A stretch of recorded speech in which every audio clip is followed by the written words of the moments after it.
Jadi pernah jadi ketua geng motor? Di Pacet. Pacet. Pernah jadi ketuanya? Berita acara itu datangnya dari mana?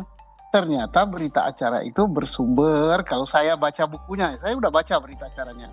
Bersumber dari Rudiana, nama-nama itu. Rudiana bersumber dari siapa? Bersumber dari Aib. Persoalannya adalah yang jadi soal yang akan dinilai ketika dulu dia sudah disita tadi saya dengar motornya, ya. ya kan, Terus barang tapi, buktinya. barang buktinya tapi Tapi kok tidak ada tindak lanjutnya? Ya, baru 2024. Nah, setelah 8 tahun baru ada tindak lanjutnya gitu. Nah ini juga meragukan gitu. Artinya betul enggak itu orangnya itu? Kalau memang betul, mestinya pada 2016 itu sudah dilakukan gitu. Itu yang juga menjadi pertanyaan, ada apa itu kan? Nah itu, Pak Fikar. nah itu dia. Nah, saya kira peradilan ini belum tuntas nanti memecahkan masalahnya, tetapi nanti di persidangan pokok perkaranya akan nampak benar gitu. Kenapa baru 8 tahun ini diproses gitu, iya kan? Kenapa baru ketika ada filmnya ini baru jalan lagi, umpamanya seperti itu kan? Nah itu juga jadi pertanyaan-pertanyaan publik gitu. Hari Senin, apapun putusan dari pengadilan, kemarin kami dikumpulin oleh ketua kami, Ibu Sugianti, walaupun kami berkeyakinan 99%, kita lihat berkeyakinan karena dari fakta yang persidangan dan dari fakta hukum yang kami lihat kan, 99% kami yakin ini kalau kami menang, tapi apapun namanya, kami tetap harus siap menerima apapun putusan dari hakim tunggal itu. Dan yang bernama Peggy Setiawan, Peggy itu banyak. Ini kan Peggy Perong.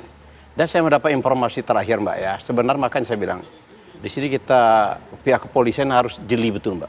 Saya dapat informasi terakhir, bahkan tadi saya ditelepon Mbak, dari orang. Peggy Perong itu memang ada. Dia termasuk dalam geng motor. Ini menurut informasi. Nah informasi seperti ini dikejar. Tapi mereka bilang, kalau geng motor ini mereka ini kuat juga Mbak. Jiwa ininya, jiwa korsanya apa nama istilahnya. Dia nggak bakal menceritakan. Tapi informasinya ada. Memang ada.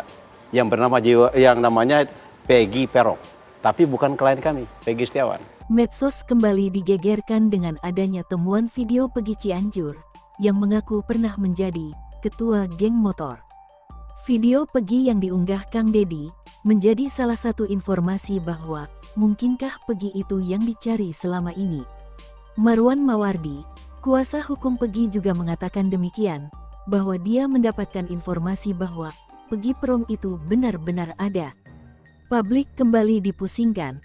Polda Jabar semakin tersudut, Susno kembali menyoalkan Rudiana lah yang harus digali dalam pengungkapan kasus ini. Ada pula, pakar hukum pidana Universitas Trisakti, Abdul Fikar menyayangkan penangkapan Peggy Setiawan tidak berdasar dua alat bukti yang kuat, bahkan penyidik terlalu banyak alibi. Nah inilah menunjukkan ketidakkonsekuenan ya. Pertama fiktif. Kalau fiktif berarti Peggy yang ditangkap sekarang juga fiktif gitu. Karena proses pembuatan DPO, terbitnya DPO 3 orang itu sama. Nah kalau fiktif semua, maka jangan-jangan terdakwa yang sudah dihukum itu fiktif. Kalau semua fiktif berarti perkara ini juga fiktif. Nah ini yang sangat disayangkan. Mengapa? Sedangkan yang dipakai untuk menangkap Peggy yang sekarang masuk itu adalah putusan pengadilan salah satunya.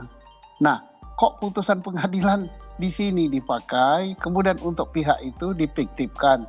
Sekarang dalam pra-peradilan kok dihidupkan lagi gitu, kok ada gitu. Nah, ini membuat hukum ini seolah-olah mainan. Padahal ini kan hukum ya.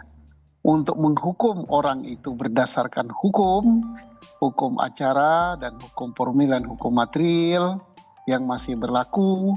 Putusan pengadilan juga mempunyai kekuatan hukum, sekarang sudah punya kekuatan hukum tetap, tapi kok dengan gampangnya dihilangkan. Ini sangat disayangkan.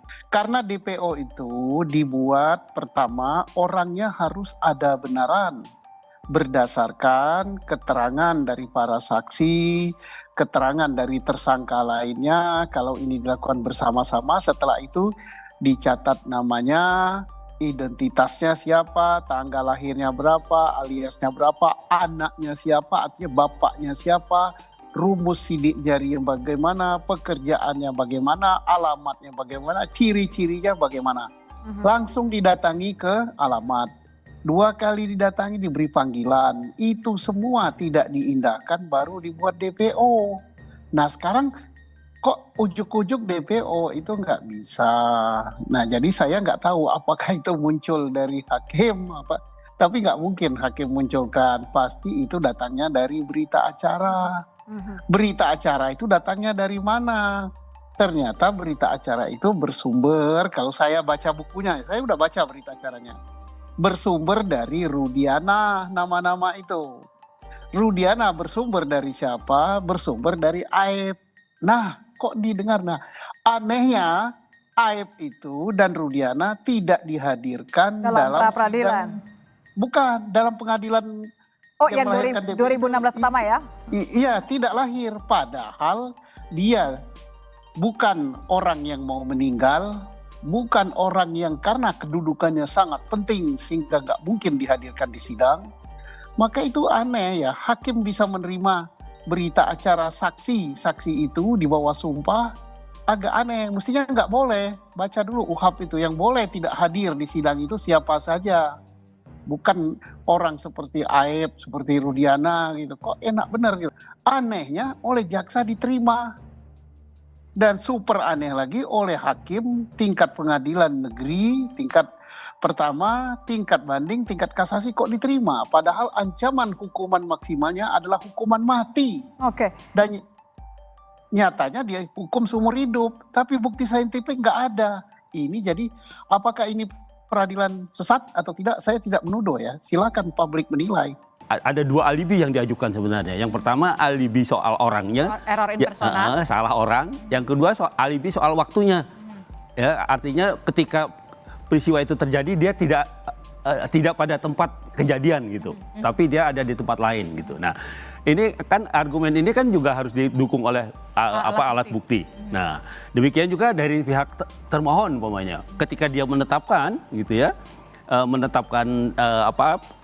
tersangka itu menjadi tersangka gitu ya, dia juga harus didukung oleh 2 alat bukti. Nah, salah satunya umpamanya apa? Itu tadi maunya ada putusan pengadilan yang menyatakan ada buron gitu, ya kan? Nah, buron itu terminologi sebenarnya nggak ada di dalam KUHAP ya, tapi itu dalam praktek buronan tuh ada. Kan kesannya gini, buron itu adalah orang yang lari ya. Nah, orang yang lari itu yang dianggap menurut hukum dia sudah ditetapkan sebagai tersangka karena dia dianggap buron. Kalau saksi dia nggak akan buron gitu, karena saksi setiap saat bisa dipanggil gitu. Tapi yang buron itu pasti tersangka gitu. Nah, seperti itu gitu. Nah, jadi 2 argumen inilah yang nanti akan dipertimbangkan oleh hakim, mana sebenarnya yang lebih mendekati kebenaran gitu.